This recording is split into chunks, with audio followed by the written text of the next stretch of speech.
Gustong ipabuwag ni Senador Jinggoy Estrada ang implementasyon ng senior high school na anyay dagdag gastos at pasakit lang sa mga magulang at guro. Ang sagot ng DepEd sa pagtutok ni Mark Salazar. Mahigit isang dekada na ang implementasyon ng K-12 pero tanong hanggang ngayon kung naging epektibo ito. Hindi, sabi ni Senador Jinggoy Estrada, kaya may panukala siyang buwagin na ang senior high school at ibalik na lang ang dating K-10.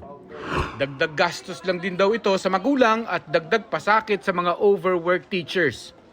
Sang-ayon si Joy bilang magulang na pagkatapos ng grade 10, diretso college na. Para sa akin talaga parang gusto ko college na eh. Kasi yung 2 taon parang sayang din eh. Tapos yung gastos pa, pamasahe, baon, tapos yung mga binibili pong kailangan sa project na dapat nasa college na, nahirap po para sa amin din po. Na lalo na asawa ko lang yung nagtatrabaho.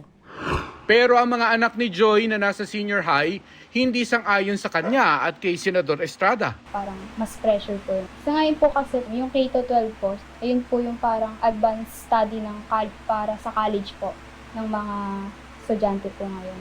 Parang doon po tinitrain kami sa darating na college at para rin po decide kung ano po ba talaga yung course na gusto mo. Ayon sa Rural Education Advocate na si Professor Arlene Marasigan, sablay man ng K-12, hindi ito kasalanan ng programa, kundi kasalanan ng implementasyon. Whether we are ready or not during the time of President Aquino, we push for it because that's the demand and the need for global competitiveness. Nung inaproban ang senior high school, kulang na kulang po tayo sa resources. It's not the issue of walang pinagbago, but it's the issue of lack of preparedness.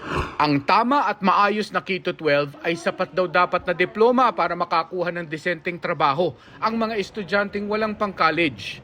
Hindi rin daw dapat katwiran na dagdag gastos lang ang senior high, kaya wag na lang. Kung ang gobyerno ay nakakaya nila magbigay ng akap at tupad financial assistance, the more that they should refocus the fund to these senior high school marginalized students.